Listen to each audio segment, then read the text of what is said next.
Hello guys, welcome back to my channel. This video is going to be about Ford Ranger. So if you are a proud owner of Ford Ranger and you want to improve it, this video is for you.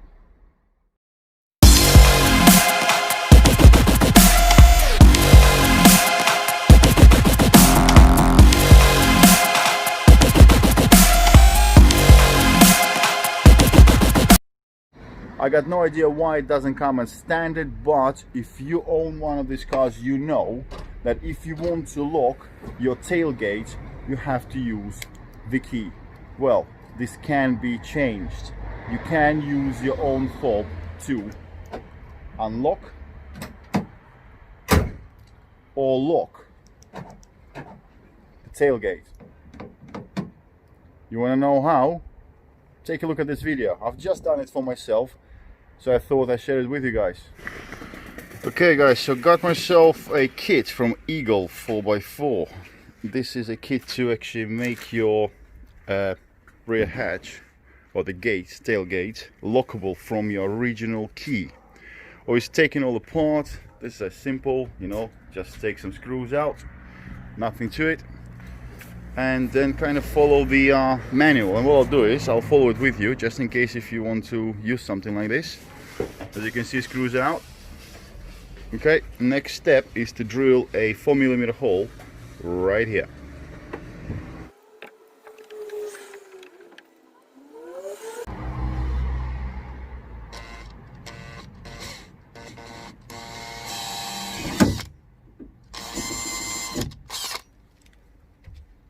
Okay, this is plastic, so it drills very easily. I've just protected everything with the rag. All is done. Okay, so within the paperwork they give you like a template. Okay, so template goes just on the right hand side from the mechanism, and this is the way obviously the tailgate is, so you know I'm working upside down. By the way, that's the truck. I'm using the screws that I already had. There are like holes in or like little marks in the paper, yeah, and that kind of lines it all up. So we need to drill 2 holes right here where the yellow dots are. Okay, 4mm drill the holes out. Okay, so we're going to drill the holes.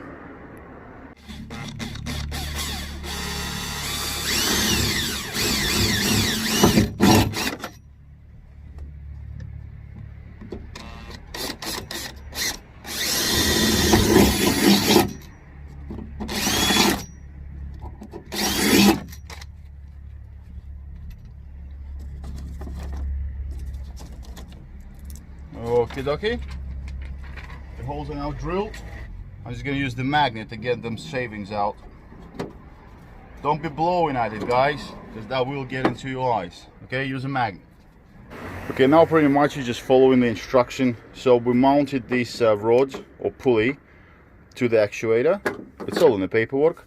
Now we're going to actually fix the actuator to the body of the truck.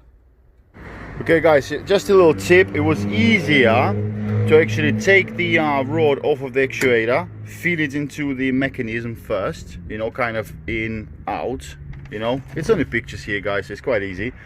And then you fix it. So what they give you is they give you like a wash, like a nut, oversized nut. So this needs to go here, in between the body, because the body got this little curve, and this is like a spacer. So you put the bolt through, then this washer, sorry, a nut as a spacer, and then you get a nut to actually fix it all down. Okay, so next step, you take this harness that is given to you and you feed the cable through into the tailgate right here, straight across, and you plug it in. And what you do is you plug in the red to red, blue to black. I was thinking about trying to get it inside this original enclosure here, but everything is so tight I don't want to damage it, so I've decided just to run it as a separate. They give you this protector for the cable. I think I might just use it here. I don't know, I'll work it out after I wire it all together. Okay guys, so what I've done, I've used some tape to actually secure the connection, as you can see, so it doesn't fall apart, and I also fixed it back into the actuator so it doesn't like dangle about, so everything is nice and secure. is now traveling through internally. It comes out right here. I've used this protective sheath and straight into the truck right there. It does close, no problem. I've checked it, so yeah, nice and neat, no issues whatsoever. But now what we got is we got this cable dangling under the truck. Now we're gonna run it underneath the truck all the way to the driver's door. Okay, let's go under the truck then.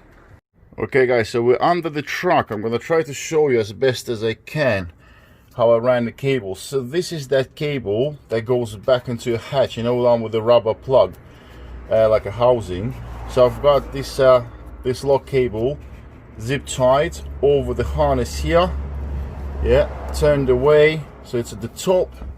Then I follow this electronic here.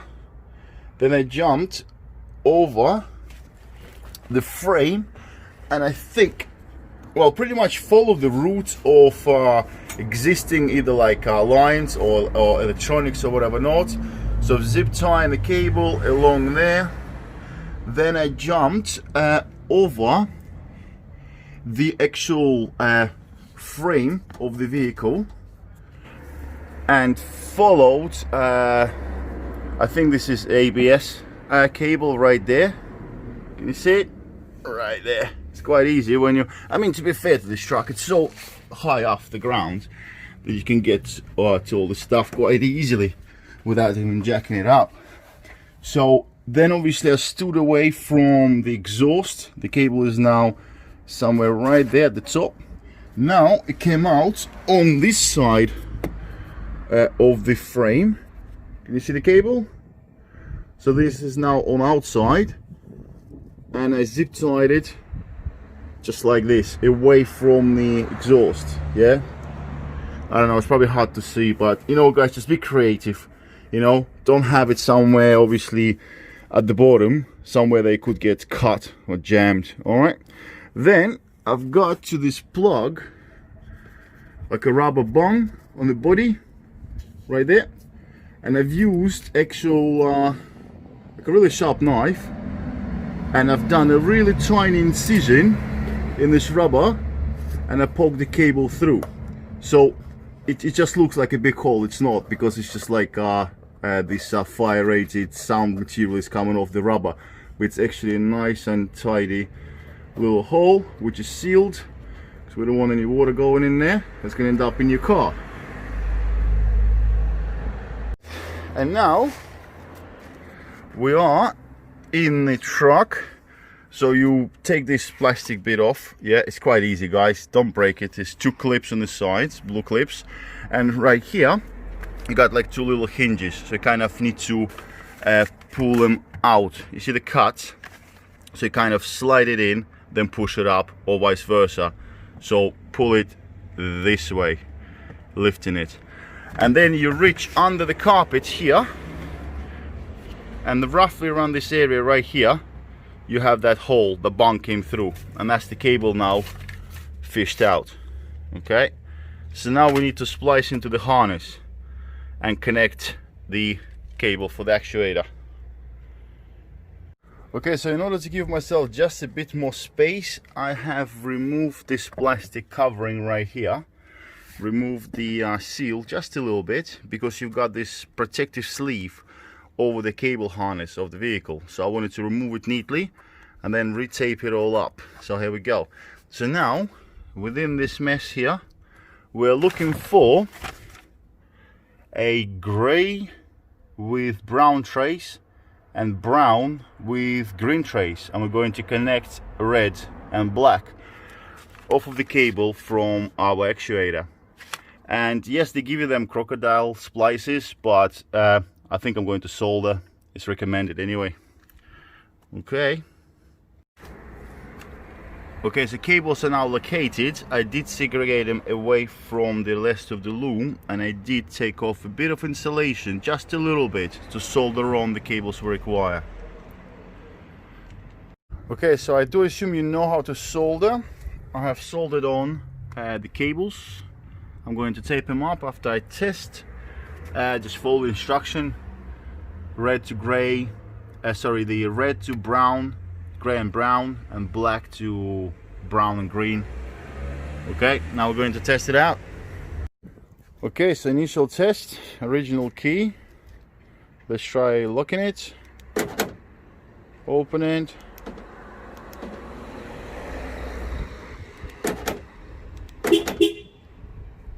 My door is open, so it won't lock, but it looks like it's operational, so let's clean this all up.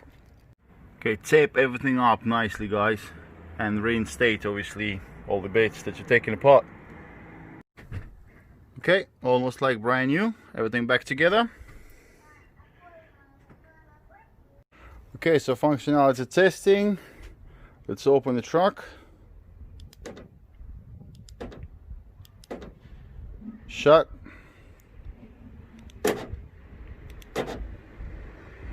Open.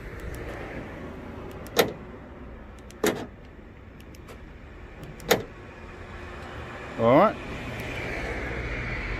So, close. Closed. Open.